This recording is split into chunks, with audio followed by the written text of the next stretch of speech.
Welcome to Rates and Barrels. It's Tuesday, August 27th. Derek Van Riper, Eno Saris, Britt all here with you. On this episode, we discuss the Yankees visiting the Nationals in late August. What has us interested in that series? There's some pretty interesting stuff happening with Aaron Judge and Juan Soto. Plus, it's a return to DC for Juan Soto. Oh, and the arrival of Dylan Cruz. So a lot is actually happening in that series. Some news that happened last week that we have not discussed on the show. Perry Minasian extended by the Angels. So we'll discuss what the Angels could do to try and get back into postseason contention in these next two seasons. It's a 2-year extension. And we're going to build off that and look at some other front office groups that might be on the hot seat as this season winds down. And as we look ahead to 2025 for some teams that look like they're going to be on the outside looking in at playoff spots this year. So we begin today with the aforementioned Yankees Nationals series. Now, Dylan Cruz's arrival is something we talked about from a skills perspective yesterday. And I think when you look at the big picture, when you see the lineup as it's written out, you see like half of a really good big league lineup, or at least half of a lineup you can get excited about. CJ Abrams looks like a great piece from that Juan Soto trade. We talked about that a lot. James Wood looks like a potential superstar. He's having a great rookie season so far. It's great to see him there. You add Cruz. You have your catcher in Keibert Ruiz. You're starting to find some secondary pieces that might be around that young core. And there's still more to come in that system. Brady House isn't far away from joining them. So it does feel like everything is trending in the right direction. Though I think the last time we talked about the Nats, we said, hey, their rebuild might be ahead of schedule. I think ever since then, they've played about 400 baseball. So we've really put the clamps on what looked like a promising season. All this is to say, when you tune in to watch a Nats game right now, how do you feel compared to how you felt at the end of last season, Britt? You're around this team a lot. Have the vibes changed, at least in terms of this is going to take a long time to, hey, we've got something here, and even if we're not a playoff team in 2025, we're going to be a lot more competitive, and our next great core is coming together? Yeah, I think the vibes are really good. And, I kind of disagree with it. I think the rebuild is ahead of schedule. I don't think we talked on the show like they were going to make the playoffs this year. The people that I talked to were always pretty bullish on the fact that even when they got out to a hot start, people in the organization were like, listen, we've got a whole bunch of young guys who have never pitched this deep into the season, who have never pitched this many innings. Like their pitching early on is, I think, what surprised a lot of people. And that was never going to hold up over the course of a full big league season. But they saw a lot of encouraging things. Cade Cavalli is another big guy for them who should be back at some point next year. He's a guy who had Tommy John surgery, a top pick of theirs. So you are seeing these pieces come together. A lot of this was the Juan Soto, Max Scherzer, Trey Turner trades. So I think that this team is headed in the right direction. I think they are a team that needs to now this winter go out and spend some money in free agency, go out and convince the fan base that we are trying to win. This window is starting. And a lot of that comes back to ownership, an ownership group that was selling the team, now isn't selling the team. I think this is a pivotal winter in DC to kind of show that, okay, the young guys are here. Now, how are we going to supplement them? How are we going to help them? Because even if they're not a playoff team next year, they're going to be a competitive team. They should be a competitive team. The parameters are in place for them to be one. And you would hate to see them squander away another season because ownership doesn't think they're quite there yet and doesn't want to dip a toe in free agency. Yeah, I agree. I think that they're actually set up in a funny way with the same plan as last time. Yeah. Like if you look at this team, you're like, oh, you have everything you need except for maybe frontline pitching. Like I like DJ Hertz. He has a nice changeup. Command's not so great. I like Mitchell Parker. He's fine. I think Josiah Gray is a good back end guy.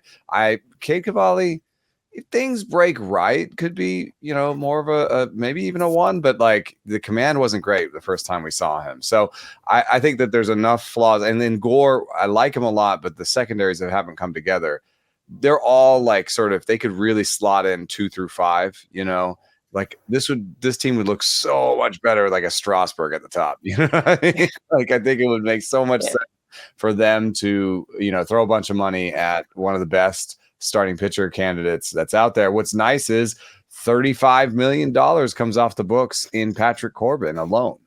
And their young guys are so young that they're not about to get expensive. I guess CJ Abrams is going to go into the first year of arbitration, but he's not going to get, he'll get like $3 million or something, so it's not, they're not going to get super expensive, and they could surprise people this offseason by getting a frontline starting pitcher and people being like, oh, are they ready for this? But I think they absolutely are. The only really hole that I see offensively when I look at their depth chart is maybe third base. And, they could maybe put together a third baseman that works, or also address that in free agency, or maybe put a veteran there. Otherwise, I know Keibert Ruiz hasn't hit like you want to, and Jacob Young is probably not a big hitter. But Jacob Young is great defensively. And, I don't really see a big problem anywhere offensively. And then bullpens just come together when they come together. So this is a team that is ready to spend on a frontline starting pitcher, just like they did before, I think. Yeah, actually, the player I didn't mention as part of that core is Luis Garcia having a great year. He's been a 3-WAR player. I mean, 15 homers, 20 steals. Like everything seems like it's working for him. It's one more guy they can look at as kind of part of that everyday group. And I think the temptation to follow the template that worked last time is absolutely there, and the appetite for spending is a bit of an unknown. We don't know if the pocketbook will be as open as it was before, but in an offseason where you're going to have Corbin Burns, Max Fried, probably Blake Snell opting out, Roki Sasaki could leave his team in Japan, although there's still some questions as to whether that happens this winter or next winter, and then is he actually going to go to the Nats, or would he go to a place more like the Dodgers? Like all those questions. There will be some pitching available if they want to do this. It's just a matter of how much they want to spend to make it happen. So yeah, it looks like pieces are coming together. And as Britt said, the pitching was great to begin the year, at least a lot better than we expected it to be. But we kind of wondered at the time, like, okay, is this going to work all year, or are teams going to catch on? And similar to what we saw with the Red Sox, like teams adjusted to what the Nats pitching staff was doing and started to put some runs on the board against them more consistently. Not at all a shocker, but I think an organization that's doing a lot of things right now. On the other side of this, Aaron Judge and Juan Soto just continue to do amazing things. And it's easy to look at any teammates, any two teammates, three teammates, look at the Dodgers currently and great cores around the league and just think, yeah, they're all kind of similar, right? Like they're just all-stars. They're perennial all-stars. But plenty of teams have multiple perennial all-stars. But I think we're losing sight of just how good Aaron Judge and Juan Soto have actually been this year. So, you did some digging. Historically speaking, are we seeing something special from Aaron Judge and Juan Soto in 2024? Oh, 100%. And, one way of saying this, well, look at the top 200 baseball seasons of all time. Just the top 200 baseball season. Right now, Aaron Judge is like in the top 15 of all time. And Juan Soto is a lowly like 140th. Still one of the top 200 baseball seasons of all time. So if you look in the top 200 baseball seasons of all time, you look for people who are on the same team, you get this list. And it's amazing because you see Aaron Judge and Juan Soto at the bottom of the list, 2024. The last time anybody has been as good as them on the same team was 1942 when Ted Strong and Bonnie Sorrell on the Kansas City Monarchs beat the Grays in the World Series with Satchel Paige pitching in every game. That was 1942. And before that, you have Josh Gibson and Buck Leonard. Josh Gibson won consecutive Triple Crowns, and they were called the Black Babe Ruth and the Black Lou Gehrig, or the Dynamite Twins. So, they are the second coming of Babe Ruth and Lou Gehrig, who did it in 1930 and 1931 and 1928 and 1927. So, Aaron Judge and Juan Soto are kind of the second coming of Ruth and Gehrig. But there are also a lot of really fun names on this list. In 1921, Oscar Charleston won one of his 3 Triple Crowns, which is the most in baseball history. And he and Charlie Blackwell both hit over 430 for the same team. In 1927, Ed Ryle and Turkey Stearns, they had better names back then. Ed Riles hit over 400, but he also went 11-6 with a 2.43 ERA for the Detroit Stars. My favorite factoid is Mule Suttles on a team where they had 3 guys in the top 200 ever, the St. Louis Stars in 1928. Mule Suttles used a 50-ounce bat and hit 500-foot homers and hit a ball out of the stadium and into the ocean in Havana one time. So it's just a real great list of players, mostly Negro League, and then Babe Ruth, Lou Gehrig, and then Aaron Judge and Juan Soto 60 years later. And this is, the age difference, the year gap, that's free agency. It's really hard, I think, to get 2 guys this good in the prime of their career on the same team in free agency like this. And so I think that's a sort of an asterisk on this, which is like, wow, like that's why it's so hard to do this. Right. Yeah. And we've seen other seasons that are really good combinations of guys with like 140, 150 WRC pluses, but you're saying multiple teammates having top 200 all-time seasons. That's the basically 180 plus WRC plus. And, Yeah. and for Aaron Judge, Juan Soto, they combined for a 207 WRC plus. That's better than Babe and Lou Gehrig in all but one seasons. They're basically tied right now for the best, like American or National League duo of all time. Wow. And basically also, like, we're talking about 2 players that are number 1 and number 2 in WAR and all of baseball. So how often does that happen, right? Yeah. Where the 2 best players in baseball are up there. So you're right. It's hard to think about how rare this is. And then you hear some of those names and those stories and you're like, oh my gosh, like, I think it's rare to have one of these seasons. What Aaron Judge is doing without Juan Soto, what Juan Soto was doing without Aaron Judge, is a season where we'd all be, chasing, what was going on. And Judge certainly, on nights he doesn't homer like last night, but he takes away a homer, it still feels like, oh, he's stuck at 51 because everyone is now involved in this.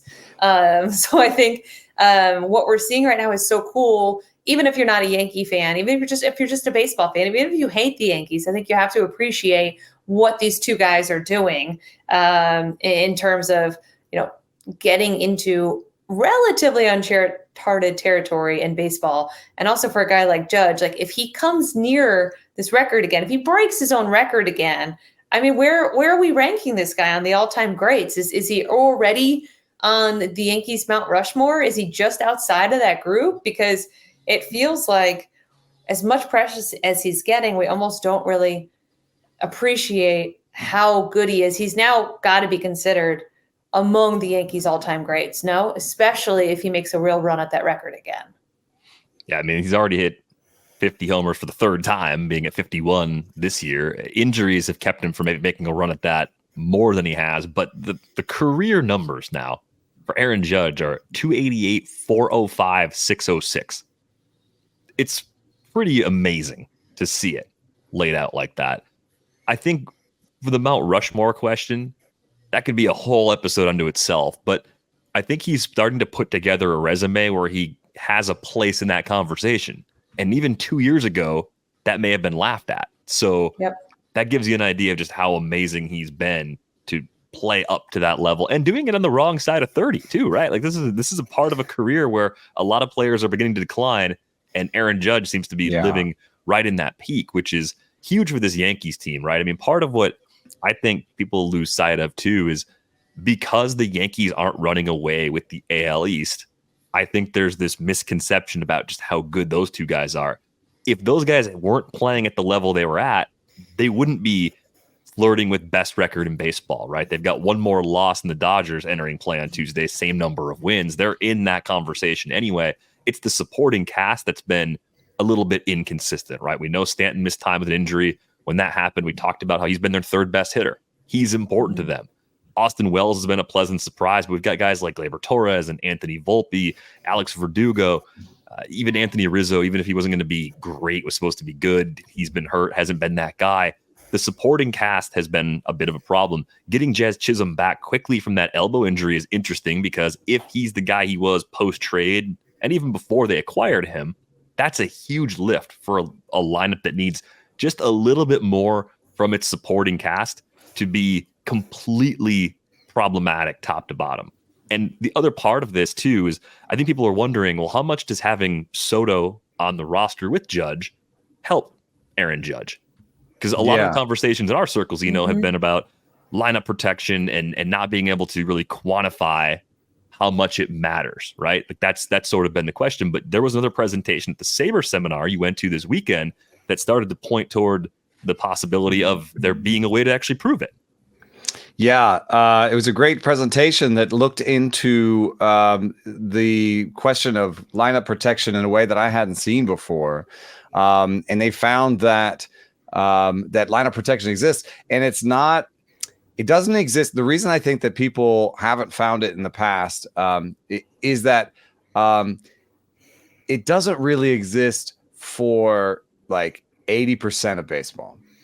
And if you think about it, that makes sense. Like if you're pitching to Alex Verdugo and Gleyber Torres is behind him, like how much are you thinking about Gleyber Torres? You're just like, let me get Alex Verdugo out, right? You know what I mean? Like it doesn't exist for those guys. But what this study found was that it does exist for the very elite, and that the difference between the batter who's batting and the batter behind them, if it's large and the player themselves is sort of a top 5, top 10% player, then it does matter. And that lines up with our intuition, right? Like if you're pitching to Judge and Alex Verdugo is behind him, yeah, you're thinking about Alex Verdugo a little bit, and you're just like, I'm not gonna throw to him so much. So I'm trying to find the piece here, but I thought it was a really good a way of looking at it because that makes sense. That we've seen some other studies that say lineup protection comes from the guy in front of you. And so it's easier to hit with men on base. There's defenders can't defend you the same way. And then also what we've seen even from this year is that when runners are on base for Aaron Judge, he gets 20% more fastballs down the middle. So when Juan Soto getting on base is helping Aaron Judge, the people behind him and Aaron Judge is helping Juan Soto because nobody wants to pitch around Juan Soto and get to Aaron Judge. But what's amazing about what Aaron Judge is doing is he's not being protected. And it looks like there's research that suggests that, that matters now. So, I think that just makes it even better that he's doing this. Alex Oppel, Oppel, did a thing on it. It was great. And I think it lines up with what we think intuitively. So Judge is so good, even when they're trying to pitch around him, he's hitting homers. Yeah, and it's even when you think about it, like I mentioned the Stanton injury. Like, can you name the 7 cleanup hitters that the Yankees have had behind Aaron Judge? Because it's been Soto, Judge, 2-3 as the default all season. But 7 different players have been in that number 4 spot. Stanton's obviously one of them. Yeah, pretty much, yeah. But I was really surprised when we were getting ready for this. Alex Verdugo, with 49 starts in the cleanup spot, has been used the most in the cleanup spot of any Yankees player so far this year. More recently, it's been Stanton. He's been healthy. Around Stanton's injuries, I think Austin Wells started to get those opportunities. I think that's why Stanton's health is actually an underrated part of this team's future in the playoffs and the rest of the season, because I think it is a little bit harder to pitch around Judge if you got to get to Stanton. It's not like Stanton is, Judge, but you don't really want to now face Stanton with like 2 or 3 men on base, Yeah, because Stanton still just hits missiles. Like he still owns the StatCast era in terms of just top end power production. But yeah, those 7 hitters: Alex Verdugo, Giancarlo Stanton, Austin Wells, Torres, Rizzo, is Torres, Ben basically Rice, their lineup. and JD Wells, Austin Wells, 19 times. Yeah, and who's the last person you were saying? Gleyber Torres, Anthony Rizzo, JD Davis, even a handful of times. JD Davis, who was on the team for like a week. Yeah. So that's been a problem. The Verdugo Wells combination has been a problem as of late for Yankees fans. Like it's just not. They need, like you guys are right. They need like one more hitter to really. I mean, I know you'd ideally like just a deeper lineup in general, but just one more hitter would extend them, I think, enough that they weren't just a team that was like Judge and Soto. If Judge and Soto don't perform, they have a hard time winning. I'd love to know their record when Judge and Soto have like one hit between the two of them or no hits, right? They do seem like they have that one, if they stretch that lineup just a little more, and you mentioned Stanton, like he's capable still now of like going on tears. He's had little mini tears here. And so I like Torres. Yeah. Torres is showing some signs of life. He's a little bit better recently. But there's been like Yankee fans have been wondering, like, should you have Dominguez up here, or like what should Anthony Volpe? Yeah. I just do. Anthony Volpe's been, I think a little bit of a disappointment that they were hoping he'd take a bigger step forward this year offensively. So I think that they've really gotten lucky with these two guys, and then everywhere else it seems like these guys have not been able to meet those expectations at all, and they've only been able to cover for it. Like you said, Derek, I think they wouldn't even be a playoff team if you took Judge and Soto out of this lineup. Forget the best record in baseball. I don't think they'd be a playoff team. They'd be a fringy wild card team at best if those two guys were not on the team right now. I mean, what are they combined for? To score runs, yeah. Yeah. It's how much more did these two combine for? I think they'd be totally out of the playoff race. Yeah, I think you're at like 16 wins above replacement combined with those two guys right now. I do think Jason Dominguez should be a part of this sooner rather than later. I mean, there's reasons to like Volpe. There's reasons to believe Torres could rebound. There's a lot of things you can look at and say that could also get better, and you could have that confidence. And what if you had one more dynamic guy? I mean, I like Volpe too, but like if it's going to happen for him, it's not necessarily going to happen this year. But that's Jazz for me. I think Jazz could be that dynamic piece they had, and they have him beyond this year too, which is really nice. Like wasn't a rental; it was an actual move to help them beyond this season too. So, forgetting about Jazz. I think it was the injury and stuff, and he's just not been a Yankee and he got back quicker than expected too. At the time the injury happened, we didn't know if he's even going to come back this year. So I think that's been the pleasant surprise. One other thing is the Yankees are one of two teams averaging more than 5 runs per game this year. So despite all of the shortcomings of the guys behind Soto and Judge, they're the second highest scoring team in baseball. The Diamondbacks are the only team that have outscored them. Every time I look at Arizona's run production stats this season, I'm surprised. This is yet another time. Even with all the previous times I've been surprised, I'm still surprised to see them atop that list. They're the opposite too of the Yankees, right? Like, I mean, I guess Ketel Marte is like he's going to get MVP votes, right? But it's not like a dynamic duo or whatever. I mean, the two leaders in WRC plus are Ketel Marte and Jock Peterson. Instead, it's more the fact that they are a no zeros offense. They have among their top players. I'm gonna shoehorn Corbin Carroll into league average. He's at 97 WRC plus. Let's give him league average. He has been more like that. He's been better than league average recently. That gives him 1, 2, 3, 4, 5, 6, 7, 8, 9, 10 regular players with a better than 100 WRC plus. And if you count Josh Bell, who's been that while he's been there, that's 11. So that's just a lot of depth. It's a lot of good players. They kind of paper cut you to death, I think. Right. Without anyone in the top 5, right? I mean, they just really, they're a very, very deep lineup. I think we did this last time when we put together the NL West talk, and then we totally forgot about Arizona. Like could they win the West? They definitely could. They pitch, they hit, they're a pesky team. I think they just don't have that star power, which is why they never register on the national consciousness, right? They're in Arizona, they're in a smaller market, a market that's not quite as rabid. And, they get overtaken by the star power of the Dodgers and certainly, the Padres as well. So that's a really interesting point, how deep that lineup is, because if you were to ask me, I mean, we talked about this yesterday, but had I not known, would you guys have guessed Arizona? I'd have like 3 or 4 teams ahead of them before I was showing my 12-year-old son it, and he was like, what? Yeah. And he's like a big NL West fan. He loves Corbin Carroll. And it's like, he was so surprised. Yeah. We've been proven wrong by the Diamondbacks a half dozen times at least on this show, and still wouldn't have guessed that they were the highest scoring team on a per game basis this season. It's just one of those things, but that depth is huge. It's kind of like what the Orioles do. And I think if Corbin Carroll gets back being the player he was for last season, which is absolutely possible, if he's that superstar, It's a lot like the Orioles build, where Gunnar Henderson's sort of your superstar standout guy, and then you've got that great supporting cast behind him, right? Just no easy at bats for opposing pitchers as they try to navigate that lineup. Let's move on to the bad place.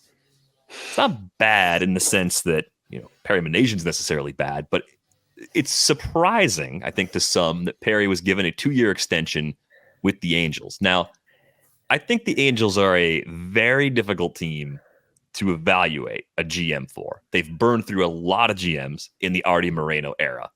So Perry getting 2 more years right now will, I think, make him the longest tenured GM of anyone who's started and finished in the Arte Moreno ownership era for the Angels. Wow. Yeah, right. Because it's just the 4 or 5 years tends to be the norm. So he'll go longer than that if he's there for these next 2 years. But what if you know that also, like that going in, if you take that job, that means that you're not on any sort of 6-year plan. You're on like a 3-year plan, because you're like, I need to get re-upped again in year 4 or 5.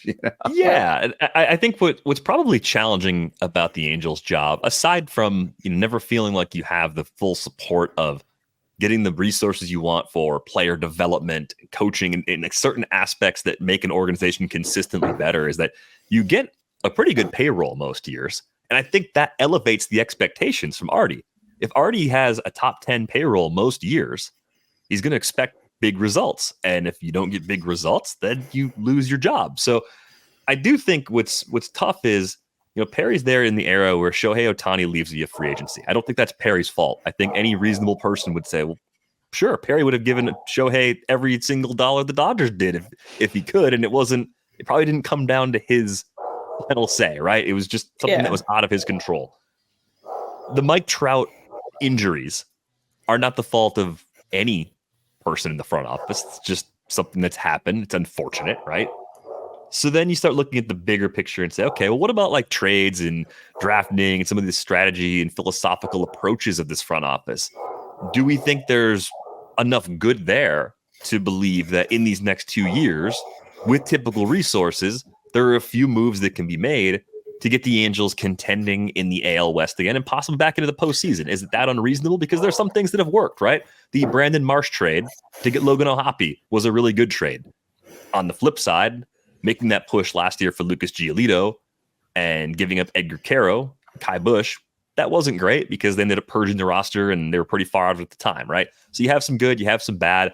The rushing players to the big leagues approach with Zach Neto looks like that's worked really, really well. With Nolan Shanuel, I think the jury's probably still out. And I think Eno and I have talked about the ceiling being probably a little lower than we'd like for a player at first base. But you can at least see glimmers of like good decision-making and the possibility of a core coming together. And then you just have this open question, much like you do in DC, of is this team going to spend like it has historically?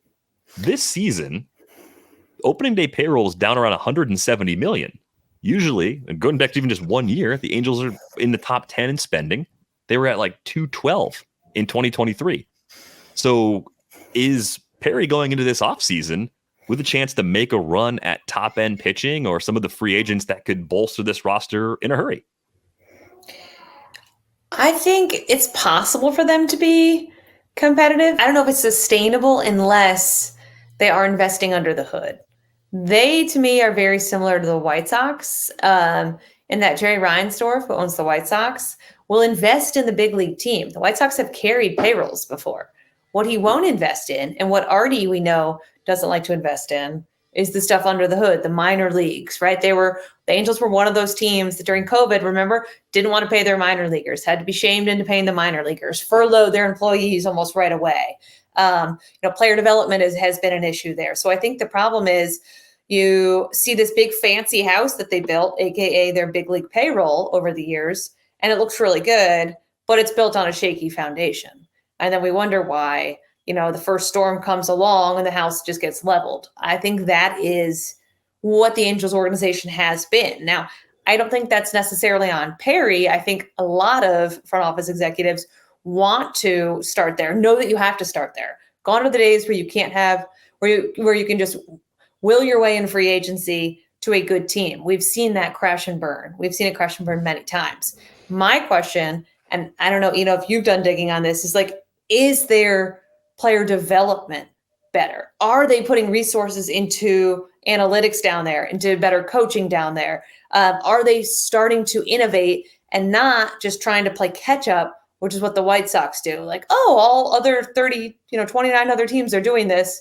I guess it's time for us to start doing it. That's not how you win. You win by pushing the envelope. You win by investing in the infrastructure, and you win by doing those little things right in the margins, because that is what pays off. And that's what keeps, the injuries that always happen at the big league level. That's what keeps these organizations going, is having that kind of depth. And the Angels just haven't had that over the years. So I think they can get lucky and stumble into, winning season here and there. And a lot of that is that division. Seattle's a mess. Oakland's a mess, right? Houston, it feels like, has been the only sustainable winner out of there in a while, and they're not very good, and they're still probably going to win the AL West. I feel like the Angels could stumble into a year or two, but we're not going to see that consistent success until they apply that to the real, stuff that people don't see, that foundation of the organization. It has to be a place where people want to go, where new ideas are accepted, and where they take care of people. That's how you change a culture. I don't know if that's being done in Anaheim. Yeah, and given Perry's, history, which is really interesting, just coming all the way up from being like a clubby, I think he, hews close to players and scouts, and I think that's his strength. But at the same time, when you have players in Anaheim that have won there, who have an outsized voice, what ends up happening is they want to make the organization in the shape of the last organization that won there, and that becomes a little bit retrograde. And my example for this is just that they did hire some really interesting names, and they had a couple of guys, Dylan Axelrod, and I forget the other name. They had two kind of pitching directors that were a little bit more progressive, were more about the numbers, and that I personally had plenty of players reach out to me and say, those guys were the best coaches we had. They were let go because a former player said, why is everybody on their laptops? Why is there all this data and tech? Let's just get out, And so, if you just let that voice determine too much of your future, then you're just not going to be on the cutting edge when it comes to player development. That's been the long-term thing. And I know that they've been trying to change that, but when you have, they make these little forays into it and then they just give up really quickly. It means to me that, I don't really trust their minor league development. And so when you say it's easy for me to say okay, the Angels, they're good up the middle. They've got Zach Neto, they've got Logan O'Hoppe, they've got, potential center fielders that can play well. They're good up the middle. They've got some pieces. Christian Moore is raking in AA. They're going to push him. And all of a sudden, hey, you got a Keystone combo that's pretty good. And you could see it. Caden Dana. Caden Dana is pitching, he's got a 2.52 ERA in AA and striking out 27% of the guys. But I don't know if Caden Dana's stuff is actually major league ready, and I don't trust them, to produce an ace. If they produce an ace, you'd be like, oh, what if they drafted the next Paul Skeens and added that to their Caden Dana, and all of a sudden they have pitching, and Trout has a resurgent year and is healthy for a year. You could kind of tell a story where the Angels were good for a year, but I agree with you on that. I think there could be a year there's good, but I would say that this organization is still, on the hot seat. I mean, if you were going to talk about GMs on the hot seat, I think you would kind of include Perry, because he needs to be changing things on the player development level. And I think sort of pointing to Neto and pointing to Moore is more well, you scouted those guys and you gave them really high picks. So it's not necessarily, that's not a development win. Where are the relievers that you turned out of nothing? Where are the pitchers you claimed on the waiver wire that you turned into a third or fourth starting pitcher? That's player development, that's coaching, and I haven't seen as much of that. And that's where I think, just using the Nats as one of the other comparisons, I do think Britt's call, Angels, White Sox, a lot of similarities in terms of ownership relative to what ownership thinks and what ownership wants to do, and then what constraints you have to kind of work with to make it happen there. But even with the Nationals, I think we're seeing a little bit of growth in terms of their ability to churn out some other big leaguers, even if they're not taking 4th round draft picks and turning those players into stars. They're finding ways to develop pitching in ways they haven't in the past, right? That's where I think we're seeing that improvement.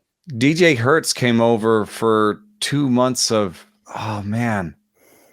And yeah, they've been trading guys away, and they've been turning those guys that they get back into players, which we know that 80% of the guys that get traded at the trade deadline don't turn into players. I think Sean Doolittle has been really good for the Nationals and kind of bridging the digestible, like taking like the whole I pitched with like I'm really into the analytics, because the Nats were late to that game. I think Sean Doolittle has done a nice job of at the big league level helping those guys where they didn't have that resource before. But yeah, I think the Nats are in a much better situation, both organizationally and from the ownership level, than the White Sox or the Angels are. I mean, those are jobs that, unless I think ownership changes hands, it's going to be almost impossible to field a sustainable winner, because you're talking about, 2 old guys who own that team who just like aren't going to change. You're not going to change how you feel. For the Angels, it's like, what is it, 2002 that they won? And they kind of celebrate that team. And then for the White Sox, it's like 2005. And, you have all these people that are still in the organization and that ownership surrounds himself with that say like, well, we did it this way and we won, we can do it again. And you can't. The game has changed. Too many people are innovating. It's, the equivalent of, I had a major league manager float to me like, it's like, imagine being in the SEC and saying like, we're not going to change anything. You're a new school, you get in the SEC and you're like, we're not upgrading our facilities. We're not going to upgrade our coaching staff. We're going to do it like this because we won 10 years ago like this. People would riot. Like, you have to be innovative. You have to at least do what your competition is doing. And the teams that don't are so far behind the 8 ball. Can you win without good analytics? Yes, but it's a lot harder. Why would you want to make it even harder to win consistently at the big league level? Yeah. There's a quote out right now that Chris Getz thinks the bullpen is a priority, and I don't see. I always want to give everybody in a front office a little bit of grace when they're asked questions that they don't want to answer and they have to say something. There must be some context missing. Sometimes you just spit something out and then everybody just goes with that because that's what you said. I think that can happen sometimes. There must be some other, like maybe he's just listing them among the many priorities, but it shouldn't be top 5 or 6 anyway. And this is kind of, I think, we're laughing about that with the White Sox. The Angels are a little bit better team, a little bit better. Much better big league roster right now. And that's in a year where they've had Mike Trout missing a lot of time again, but in the time that he was healthy, showing that he at least still has some game-changing power. And if they can find a way, I don't know if it's possible, but if you can find a way with the DH, we've talked about this before, to get 130, 140 games out of Mike Trout in a few of these upcoming seasons, that goes a long way towards pushing you back toward a level of respectability that if you then tack on the right combination of a couple free agents and a trade or two, you actually could be pretty decent again. But it's not going to be as easy as it should be for a payroll that size for the reasons we outlined. And by the way, that trade wasn't CJ Edwards, it was Jimmer Candelario, but a rental. You turn a rental infielder into a long-term possible starter. That's a pretty huge trade just to start fixing your flaws. Yeah. And the Cryon tells me that I should be talking about, will the Angels return to the 2023 spending levels? And I have been thinking about this. I've been looking at their payroll page, and my guess is that if you were going to return to not necessarily peak spending levels, because that might be aggressive considering, I don't know if you think this team is at that level, but if you return to previous spending levels, they might have $30 million now, to spend this offseason, maybe 40. I don't know that $40 million turns this team around. I mean, what do you do with your $40 million? I think you really want to focus on pitching. So let's say you listed some of the names: Fried, Burns. Let's Snell, say you get one of those guys. Let's say you went to the mat and got one of those guys for $30 million for 5 years, 5 and 150 or something. Maybe you went to that for Snell because you're like that. The other guys might take more. So there goes $30 million. What are you doing with the other 10? You need a second baseman They're gonna play Christian Moore at second base for I think Okay, all most right. of So next season. and I guess you'll just play Rendon, and Ohapi and Shanuel. Still got Rengifo, so you can play Rengifo. Taylor Ward's pretty good. I guess you would buy an outfielder right now. Their DH is Nico Cavadas or Brandon Drury. Like, buy one more bat because the bullpen could come together. Joyce is good. Contreras has been better in the bullpen. You just hope your bullpen, you put some guys in the bullpen, they get better. So I guess a $10 million bat. But what's a $10 million bat? It's not even necessarily a league average guy. It's like a Jamer Candelario. If we look back at last Signed winter. Justin Turner for one more year. Oh man, another. How many years we're going to squeeze out of Justin Turner? Yeah, right. Let the guy retire. let him move on to the JD Martinez for DH. Yeah, JD Martinez for like $4 million. Yeah, I mean that's probably the bin they'd be shy if they land a big pitcher and follow the script that you're talking about as far as having about that much to spend. Yeah, that's the level you're going to go to. And how good are they then? How where would you put them? Like you wouldn't project them first in the division. Would you even project them second? I would project them in the same place that a bunch of other teams with front offices on the hot seat are living right now, like outside of the playoffs. Yeah. But like having aspirations of being there and having payrolls of like needing to be there, right? Like that's what I keep thinking about when you say, what other teams are in this situation? Like a 2-year extension is nice, but that's not 5. A lot of times when someone's safe, they get about 5 years. And we have a few teams that are nearing the end of those 5-year deals with their either president of baseball operations or their GM. Titles vary, of course, organization to organization. But I came up with 5 other teams that I think are probably thinking real hard about this next year as a critically important year to evaluate front offices and maybe make some changes. So let's see if we agree with this list. I have the Blue Jays, the Mariners, the Giants, the Cubs, and the Cardinals. And the Cardinals are only kind of written in pencil on here because I realized John Mozeliak, his contract is up at the end of 2025, and he's already publicly expressed an intention to retire at or near the end of that contract. So, I mean, I don't know if you're really on the hot seat if you say I'm leaving soon. The buzz at the seminar was that he's going to retire a year early, and that's going to be the transition this offseason. But then the question would be, would the replacement be someone like Chaim Bloom, who joined the organization this past offseason, or to be someone in-house who's been there longer? I think that's the kind of relative hot seat question you'd ask, given some of the issues that have happened there. But is that about right as far as the other teams that you'd look at and say, lofty goals haven't quite been hitting them the last couple of seasons, and contracts on a lot of key people in those front offices running out either after 2025 in the case of Jed Hoyer, or I think 2026 for Ross Atkins in Toronto. I can't find Jerry DiPoto's contract situation. They're not all out there somewhere. Well, I think so. I think if we're talking about just this winter, yes. I think there are a few, if you go back like to Pittsburgh, maybe is a year away from us having that conversation too, right? I don't think maybe this winter, but I think they keep showing flashes and not being able to sustain it over the season. So I'll be really curious next winter how we view Pittsburgh and what they're doing. But I think the rest of those for sure. And Seattle, I mean, you can make the case, just getting rid of your manager is clearly not enough. I mean, Jerry DiPoto has a lot of blame for what is happening in Seattle. So I would put that at the top of the list. Like if we're ranking it as like a, hot meter, that's going to have a lot of, in my opinion, a lot of smoke there versus. I think that's the most, that's the toughest one, Seattle, because I agree with you, but then I did this last 3 years wins. So that's last 3 years. I'm not doing a big long one, yes, the Dodgers are always number one. Seattle has one more win in the last 3 years than the Guardians. It has 7 more wins in the last 3 years than the Twins. It has 11 more wins in the last 3 years than the Diamondbacks. I think the difference for me, and that maybe this is awful because now I'm like thinking like an owner of a team, which I don't really want to think like a team owner. Made the playoffs. They spend more money than all 3 of those teams, though, too. And what have the Twins accomplished as of late?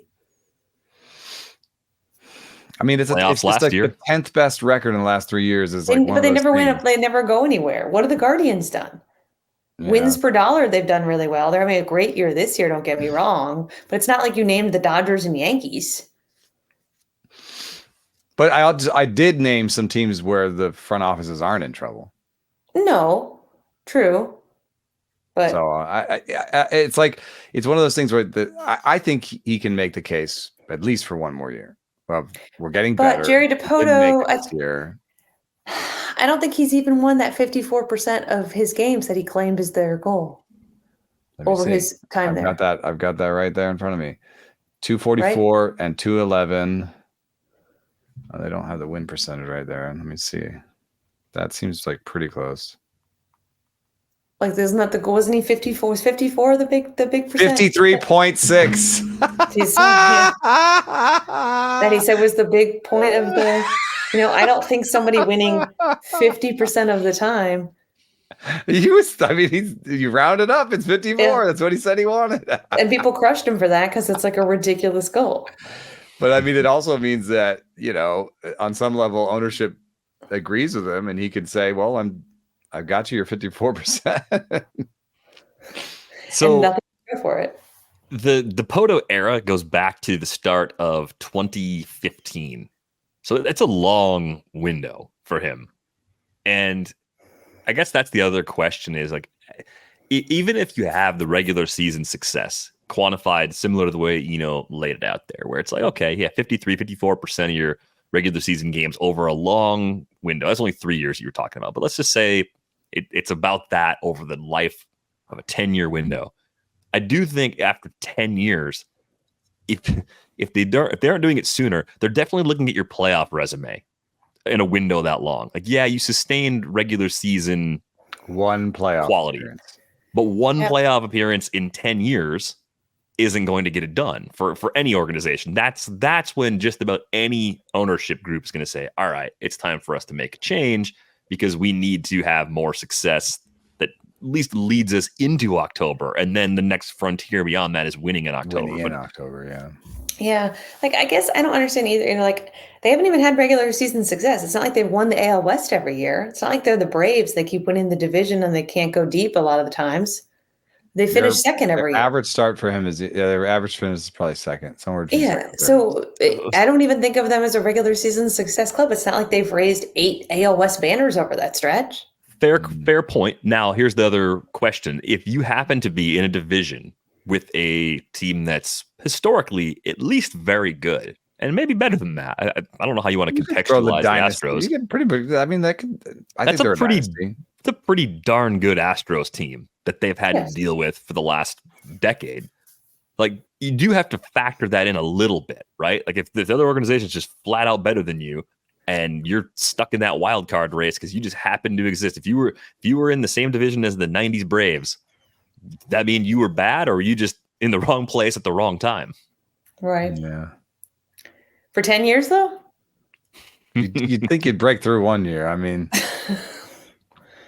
even the year they made the playoffs, didn't they on the last day lose first place in the division? But I think this is the same kind of thing you'd have to have when you're grading the front offices of the NL West, looking at comparing them to the Dodgers over the last decade almost. Like, when you compare the Padres to the Dodgers, you compare the Giants to the Dodgers. And the Giants are in that tricky spot where it's like they won 3 titles in 5 years, but now they're 10 years removed from that last title. So it's pretty far back in the rearview mirror. The expectations are still high in the fan base, but everything's changed since then, and you had one really I don't think you can great season. The Dodgers, though. You're saying they spend more than the Guardians, yes, but they're like a $150 million team. Like, this is a very middle of the pack spending. Yeah, they're not absurd. They're not spending $200 million every year and finishing second either. But I just think when you have other teams around you that are spending a lot less and winning as much as you, then you have to look at the postseason. And if you're not getting to the postseason and winning there, that's where I think the Mariners would be in trouble. Yeah. Because they don't have that success. The Blue Jays, we've talked a lot about on this show. I mean, I think knowing that Ross Atkins' contract runs through 2026 makes me think 2025 is the let's run it back with this core, try to tweak it, try to get it right one more time. That's what their trade deadline suggested they're doing too. So right. I mean, that's kind of where we landed on that previously. But what about the Cubs? What do you make of the Cubs? Jed Hoyer's contract runs through 2025, and we've talked about the quality of their near MLB ready prospects. We're seeing Pete Crow Armstrong already make an impact as a great defensive center fielder, guy with speed, showing a little more at the plate recently. But do you feel like it's going well enough overall where you'd say Jed Hoyer's not on the hot seat? Or do you think they need a postseason appearance, either by some miracle rallying this year or in 2025, for Jed to continue heading up that front office beyond next season? I don't think they may move. They just got Craig Counsell. So if they hire somebody else, that person's not going to get to pick their manager. For how many years did Craig Counsell sign for? $1 million? Like $1 million. That's a lot. It's a lifetime deal. Roughly $1 million in manager land. And I just think that when you look at Cubs ownership, they haven't been like a knee-jerky, we must win, we're the Cubs team lately. So I think Jed Hoyer will get more time. They're probably the lowest on my list when we're talking about urgency. I disagree with you guys on Toronto. I think. Wait, what do you think about Toronto? Do you think they might make a move in this offseason even? Yes, I do. I don't think that having a year left matters that much. That happens all the time. Yeah, I was going to say that. That's not 2 years for him, but 2, yeah, it's 26. I think 2 is still actually in the realm. That's when you get that's what I was going to say about Perry's deals. Like, you get a 2-year deal, we can still fire you next year. Yeah. Farhan, we haven't gotten to the Giants, but Farhan got a 2-year deal last year, and he could still get fired this offseason, I think. Yeah. I don't think that matters quite as much. I think the Cubs are maybe in the safer. I know Cubs fans are upset, but they did kind of try this winter. They're like such a weird, they're such a weird team when you look at it. And they were in town, I don't know, about a month ago, and I saw them, and you kind of look around, you're like, where are the stars? Right? They're just like it's a very interesting team. How do you get $230 million and your stars are Bellinger and Swanson? It seems a little weird. I guess what they did was, instead of buying the very best free agents, they bought like the second and third best free agents. So and it's still very expensive, right? I mean, that's just the way it works. So even if you can't get to the very top, say a Suzuki, good player, it's like 17 million per, 18 million per, I think, something in that range. Mm-hmm. Ian Happ, retaining him over 20 million AAV. So yeah, it adds up. I think it's okay. Like we talked about this earlier, looking at the differences between just like the Yankees versus the Diamondbacks. What if there's another notch kind of closer you're above what the Diamondbacks do in terms of spending and the quality of your players, but you're not at the top heavy level that we are accustomed to, right? Like that's kind of where I think the Cubs live. And that could work. They might have, I'm guesstimating here. They might have some money to spend, actually. I'm seeing them at about $70 million short, maybe $60 million short of luxury tax. And they spent right up to the luxury tax this year. So if you had $60 million, I think you could probably turn this team around. I mean, again, we're doing the same thing. Top end starting pitching, could make this Cubs team better. I think in terms of when you look around the diamond, the lineup looks like at least they have representative people at every position, right? Yeah. There aren't glaring weaknesses up and down the roster. Maybe it would make sense for them to get a top end closer. I think that would help. I think it's amazing how many games they've thrown away.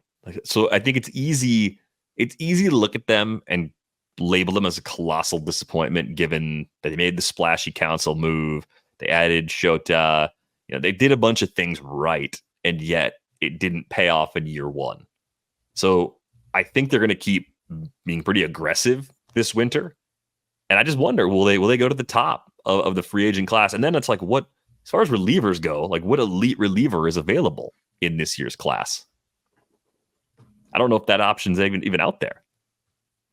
Yeah. I know all the top end starting pitching, but we're trying to award that top end starting pitching to every team we've talked about. Yeah. There's only so many of them to go around. Let me see here. Relief pitching. Kenley Jansen is a free agent. Ryan Presley vested. Craig Kimbrell has a club option. I've done that before. Aroldis Chapman. Yeah, these guys are all old too. Yeah, there's not Paul Sewald. Yeah, but there's not a Hader or an Edwin Diaz or someone Trade for Devin Williams on that trade. What are you doing to me here? You know that Devin Williams and the Brewers are going to part ways before his contract is up. I don't think they would trade him to the Cubs, though. Clay Holmes. Okay, but to your point, like they're not necessarily going to find that elite closer on the free agent market. Maybe they trade for them, or maybe they show us they can develop one. You mentioned Porter Hodge as someone you're picking up in your leagues. I like him, but you know your bullpen needs to have like 4 or 5 guys. I mean, yeah, you need a lot of guys like that. Yeah, exactly. Yeah, the other one that's that I think I'm local here, so San Francisco, I think, seems like the hot seat is on fire. And that was absolutely a discussion that Saber Seminar was like, what is it that the Giants are missing? Because they spend money, but they kind of do the Cubs thing where they spend money but don't get the top end guys, right? And they mix and match. I mean, everybody was in agreement that Farhan is amazing at roster slots 20 through 40. And I think that is true. Like, he's really good at waiver pickups. He's made something out of nothing with like Blake Sable, and the Giants keep picking up like sort of Tyro Estrada was like a waiver claim, so it's like they keep coming up with like waiver claims. They're good at combing through what's available. They're good at mixing and matching. They've done some innovative things in player development. I think maybe scouting has been a problem, but Bryce Eldridge looks good. And is coming back and coming up, but you can't give them credit for Elliot Ramos because he was like a step away from being DFA. Like, he was available in trades, is what I hear. Like, you could have just gotten Elliot Ramos anytime. Tyler Fitzgerald was a guy that they were like, okay, fine. We got no other shortstop. We tried every other shortstop. Okay, fine. You're our shortstop. So, there's something missing there. And I think that the expectations in San Francisco are similar to the expectations in Chicago, which is, make the playoffs a bunch, win the division sometimes. Like, we're not scared of the Dodgers. Like, we're supposed to be the Dodgers rivals. We're supposed to go toe to toe with them. So, I think that the 107 win season is very far in the rearview mirror. And if I wouldn't be actually surprised they made a change. And if Farhan gets another year, I just wonder what kind of conversations they're having about if you've got a guy who's in the last year of his contract and he says, well, can I go sign, Max Fried for, $200 million in the last year of my contract, or you know what I mean? Like, who's the big like, can I go get Juan Soto? Can I just like throw $500 million at Juan Soto, or where are we in our relationship? Can't you already see the Giants taking the bronze in the offseason Juan Soto sweepstakes? What is the bronze? The bronze medal. Like, they're not. The we tried. They're going to be one of the runner-ups. Yeah, they'll be one of the runner-ups. We offered him $450 million. Right. And that's not to blame Farhan. It's just like, it seems like that's been their forays to the very top of free agency have been a lot of runner-up. And that's going to happen because you can only sign with one team. It's the only way it's going to go. I did think one more year makes some sense, but I look at it and I'm like, what is going to be different about that Giants team in 2025? What if you put Pete Alonso on that team? Yeah, that's nice. They had a little more power, but does it completely change their fate? Does it make them a wild card team instead of a fringe wild card team? That's probably about as much as it could elevate them. They're going to have to either re-up Blake Snell, because I assume he's going to opt out, or find those innings somewhere else. Some money there too. They've done well in that regard, though, right? They had the short deal with Carlos Rodon. Like, they've had a couple of hits there. Yeah. So and pitchers like to sign there. So like, they can easily get a bounce back guys love to sign there. So I don't know who the bounce back guy is right now off the top of my head, but we'll find one. Don't worry, we got time. Not today, but we will find one. We will sign that player to the Giants many, many times over. But yeah, I think It's a pretty good group of teams that are likely in a pivotal year for their front offices as 2025 approaches. Shane Bieber to a 2-year, $30 million contract or $40 million contract. Yeah, something like that. I think it needs to be someone who can pitch right away, though, next year. So it might be more of a gamble where it's, one guaranteed year and you get an opt-out. And if you get hurt, then you can opt in. And interested to see what kind of deal Kikuchi gets going forward. Yeah. Yeah, maybe that's the level they can get to in San Francisco this offseason. We are going to go on our way out the door. A reminder, you can get a subscription to The Athletic. It's $2 a month at theathletic.com/rates and barrels. You can find Eno on Twitter at Eno Saris. You can find Britt at Britt_Giroli. Find me at Derek Van Riper. Britt's okay, by the way. Something happened with her microphone like 10 minutes ago, so she had to just drop off. We're trying to figure it out. We're not just ignoring her. Yeah. Britt's not trying to get takes off about the Giants and being muted. The microphone just stopped working, and we don't know why. But that's going to do it for this episode of Rates and Barrels. We're back on Thursday at 1 o'clock Eastern on YouTube. Thanks for listening.